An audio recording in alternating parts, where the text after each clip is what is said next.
Hey guys, this is Mel, and we are back with Legacies. This time it's episode 413, titled Was This the Monster You Saw?, which premiered Thursday, March 31st, 2022 on the CW. I'm recording a few hours after the episode is aired, so right now it's April 1st for me. So huge spoiler alert. If you haven't seen the episode already, please go do so first and then come back and see what I have to say about the episode. Other video reminders are up on screen, so just remind yourselves of those. And quick YouTube shout outs to Maria Lira and Golden Angel 15 for their theories and I guess answers to my random questions on my 412 video. Truly appreciate it. I also just appreciate anyone who just watches my videos without leaving a comment. Just having you guys take a bit of time out of your day to hear what I think about the episode really means a lot to me. So I do appreciate that. This might be a little later of me recording as well as possibly uploading, just because I have a few more things on my plate than usual this week. I'm hoping to get a better feel for it next week now that Legacies is back. So let's get right into it though with what happened in this episode. So also there's a few things I want to make correction of for my 412 video, just for like observations and stuff after I watched it a second time. Wade is the president of the AV club. I thought it was something else, so that was why the AV club was monitoring the phones and why he was aware of it. He wasn't like the student body president, which I wrongfully assumed last time. Also, I don't remember if I made a comment or not, but it was in my notes to make a comment about it in this one. But I had the realization that Lizzie snapping Hope's neck would not reset Hope's humanity. Like I thought maybe if her dying would have been that, because she did die before when Rebecca had staked and daggered Hope, and that did nothing for her humanity. So yeah, that was some wishful thinking there back to 2-3 weeks ago. Also, I guess another observation, but which I really like that they cleared up in this episode, was the fact that Lizzie ended up taking a piece of the sarcophagus to track Jen, aka Vulcan. But after the 412 video, I realized that she wouldn't be able to do that because magic doesn't work on the gods. But then they really do a good job of explaining it in this episode, which we'll get into right now, actually. So the episode title, Was This the Monster You Saw? Or this similar version of the quote was said by MG to Ben in regards to trying to ID the monster that attacked him and Jen. Now, for timeline-wise, I believe it should take place shortly after the events of 412. It's definitely long enough for Alaric to be cleared for discharge at the hospital. I would assume it'd have to be long enough to get Hope to the school as well. So yeah, there's that. Episode reminder, there's a killer clown. I think that's all I'm really gonna say, which leads into the feature creature of the episode. They don't really give a specific name, or maybe they did and I didn't catch it, and my internet's being weird right now, which I'm kind of frustrated with.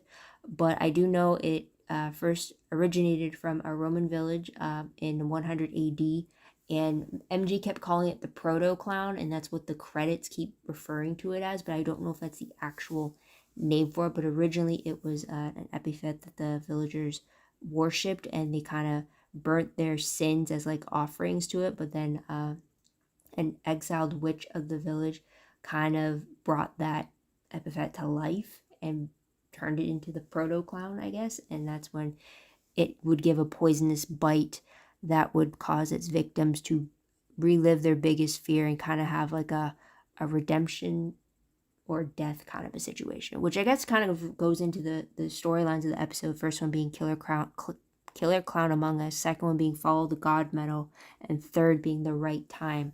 So I was already talking about the first storyline with the proto clown. But anyways, what leads us to that though in the present day is that Hope goes to the school, tries to get the super squad to help her take down the gods since she knows they want her dead. But when they refuse, she breaks Ben's anti-monster bracelet that Cleo created for him in order to force the students to see for themselves that they need Hope in order to survive attack against the gods. And that is what leads the proto-clown to come attack the students. First one he attacks is Jed with his poisonous bite, like I said, causing them to relive their biggest regret. And this leads Jed to relived the night that he became a werewolf when he was a wee little boy. Also to make note of the fact that Jed grew up already knowing he had the werewolf gene. It wasn't like he suddenly killed somebody and then it became known to him that he was a werewolf. So that's just something to keep in mind, and we'll talk about that later as well. Also, with this opportunity with the proto-clown, Alaric gets the idea that pretty much to sick the clown on Hope in hopes that reliving her biggest regret would bring out the humanity in her. It kind of does, because Hope relives the scene with Landon's death, but it's not the actual scene. It's kind of like what should have happened or what could have happened, and that is with Hope refusing to kill Landon and them trying to figure out a way to triumph together. But during that kind of fake version of what happened, you get humanity Hope in the moment confronting Tribert Hope and saying that the longer you ignore me, the louder I'll get, and I'll fight to come back into control, because humanity Hope is the real Hope Michelson. So now they're kind of like at odds with each other. Real Hope Michelson and the better side of her, I guess you could say. So we kind of see something a little bit at wars between the two of them. We do also get Caleb, MG, and Wade. I'm assuming they also get poisoned too, due to Hope kind of magicking her poisonous venom into Spikes to like poke them. But we never see inside their regretful memory. It's only spoken about later on. So there's that. So eventually Alaric tells Hope that they will work for her, but they will work with her to defeat the gods, but they has to be on their terms, otherwise she can just leave.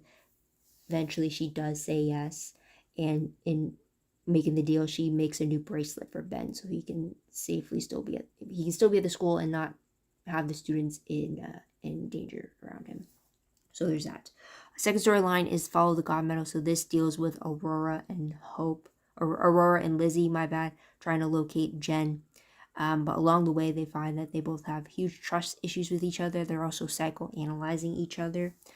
But in the end, they do split off, and Lizzie uses her tracking magic to find the metal of the sarcophagus that she stole from Hope. So she uses magic to find that, and it leads her to this warehouse.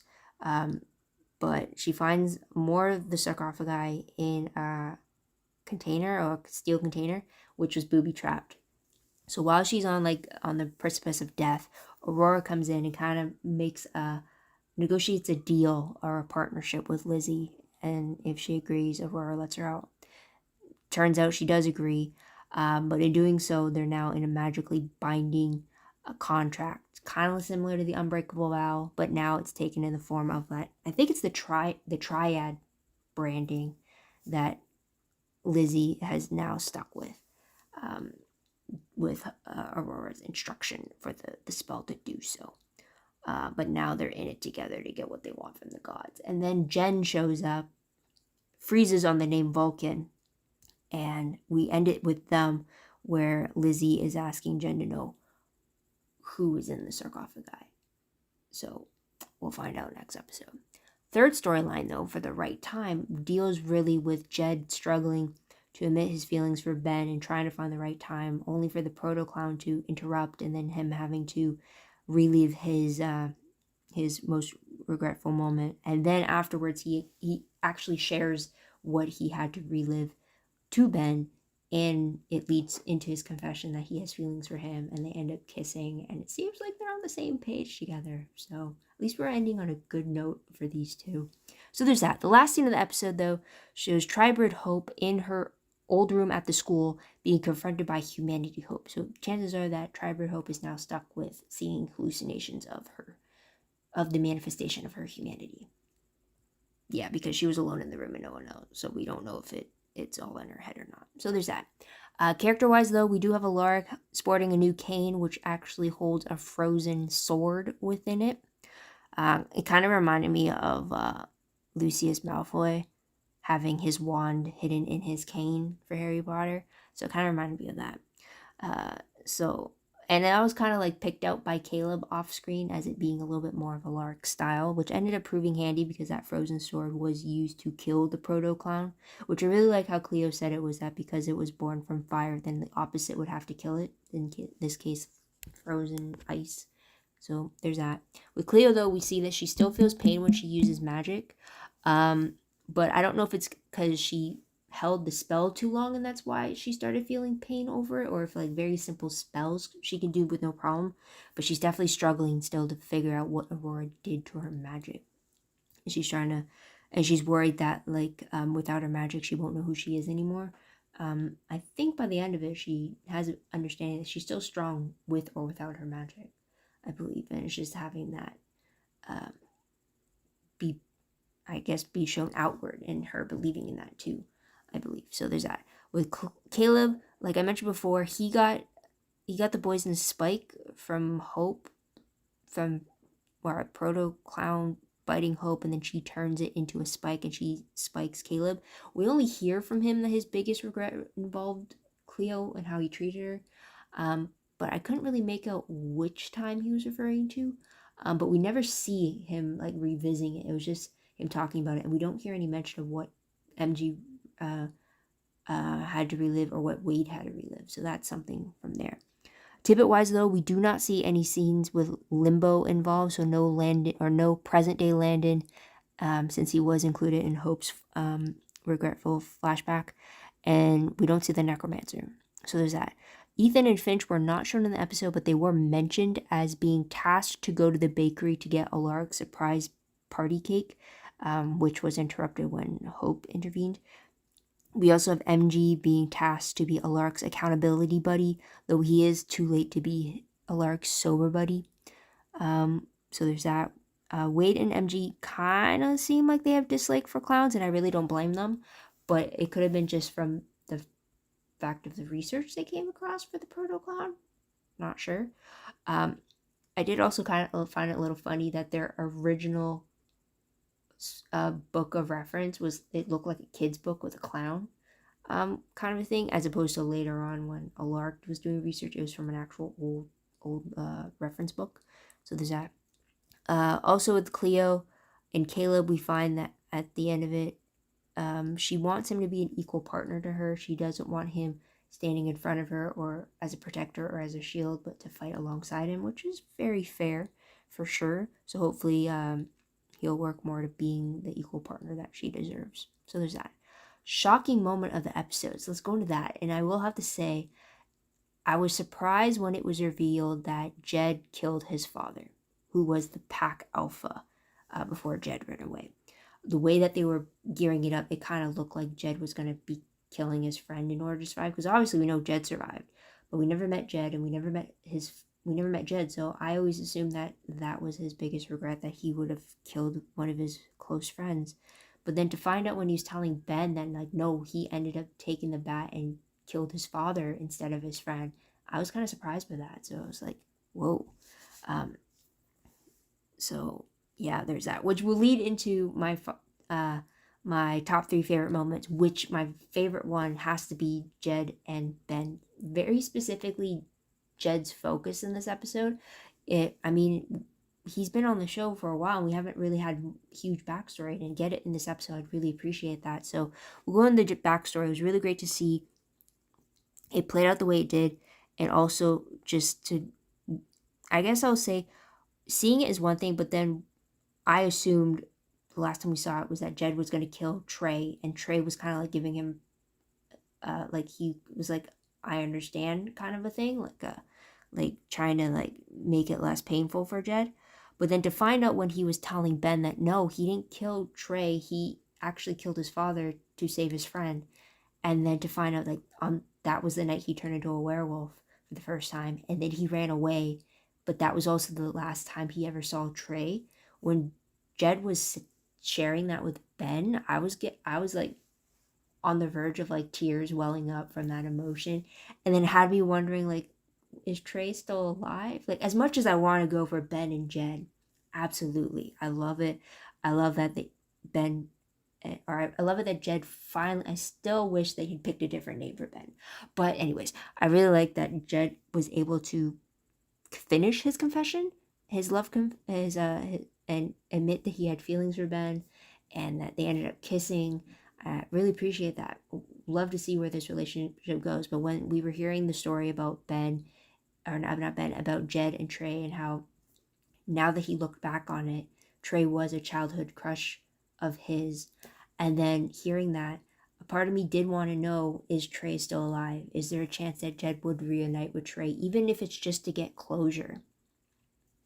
And just to kind of know what happened with this pact, because he seemed to be on his own after he ran away until Alark found him to bring him to the school. So I don't remember anyone named Trey on the Vampire Diaries or the originals. So maybe, like, I don't want Trey to come if it's going to cause a wedge between Jed and Ben, but I do hope for Trey to at least bring closure for that part of Jed's life, because he did say that that was one of the biggest regrets, was that he never got to see Trey again. But yeah, that was just like a beautiful way to have both sides of the stories matching up, both the relationship part of what was going on with Jed and Ben, but then to also have it tied into what Jed had to go through with the monster of the week. So that was something there. Another favorite I really liked was Lizzie and Aurora. It was kind of funny seeing them both psychoanalyze each other, because they were pretty spot on, regardless if the other one liked what the other one was saying or not. But it was just very interesting to see actually how well they understand each other, and just to see what they could infer from what they've been told, and what the other one, from others and from the other person themselves, or what they observe. So I really enjoyed that. I'm a little worried about this whole binding contract thing, but if it ensures that there's more trust between them, all right.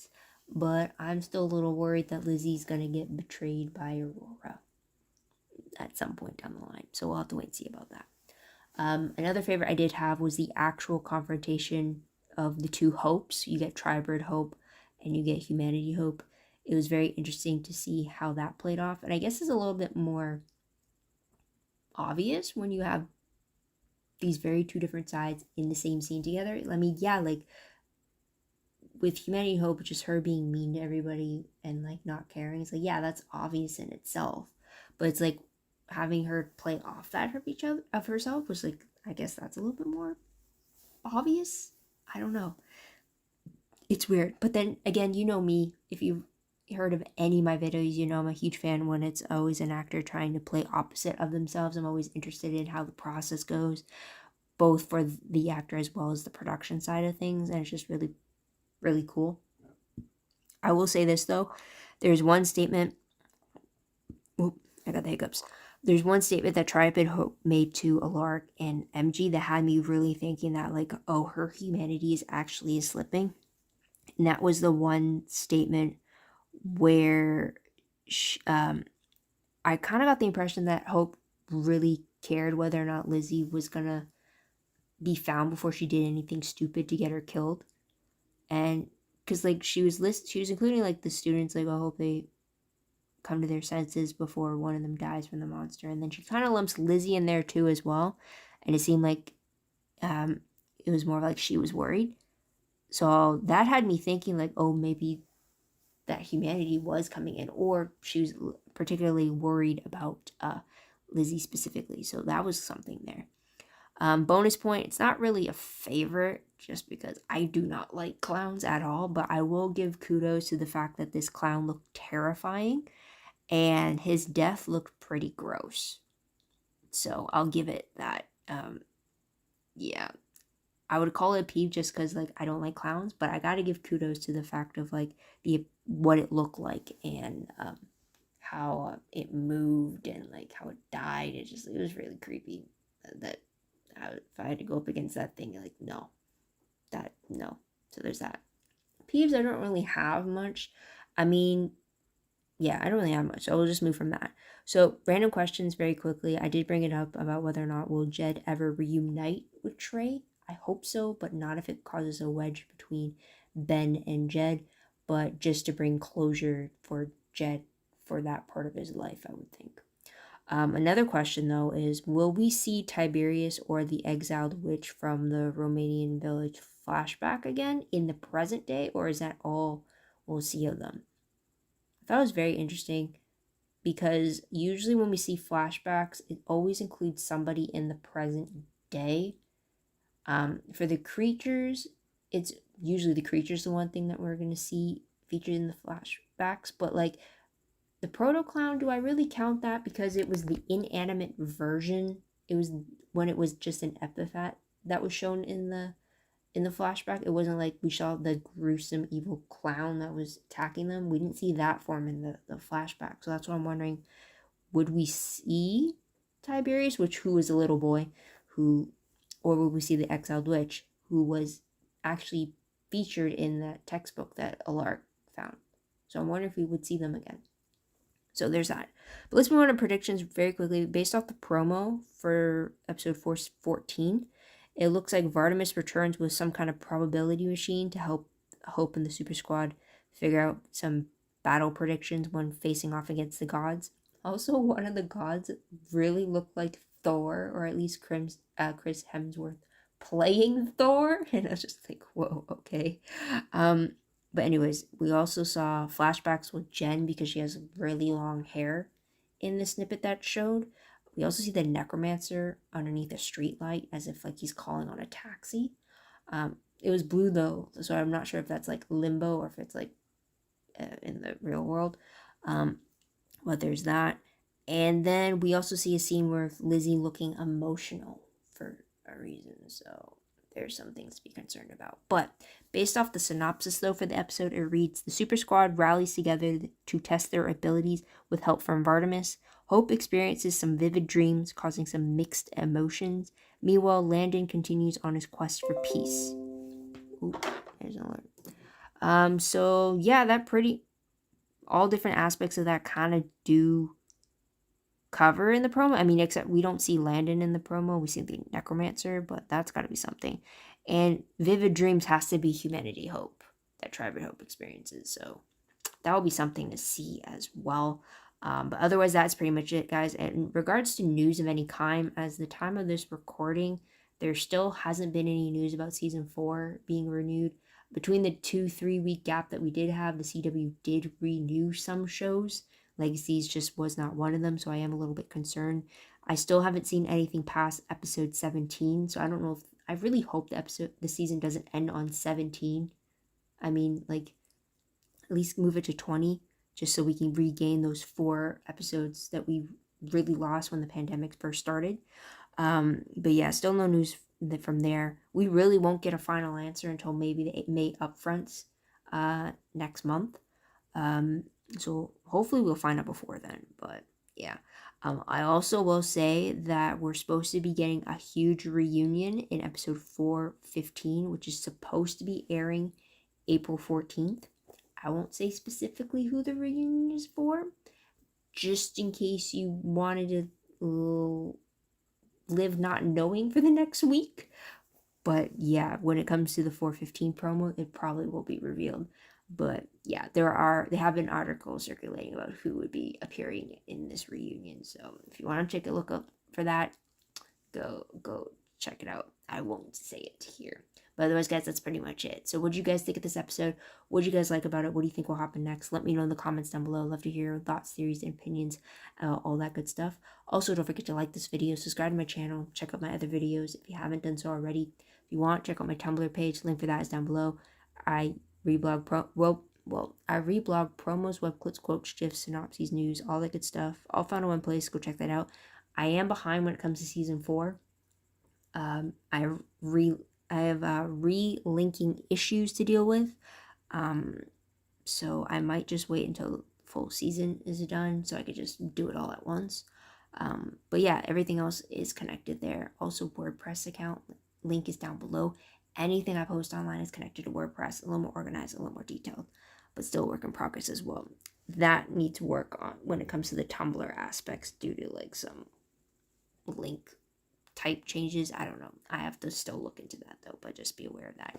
But otherwise, guys, that's pretty much it. I should probably go because I have work in the morning that I need to deal with, and it's almost 2 a.m. But I hope you guys come back next week to see what to say about the next episode. Until then, this is Mel. Wish you all a great day, great week, wherever you are. Bye for now.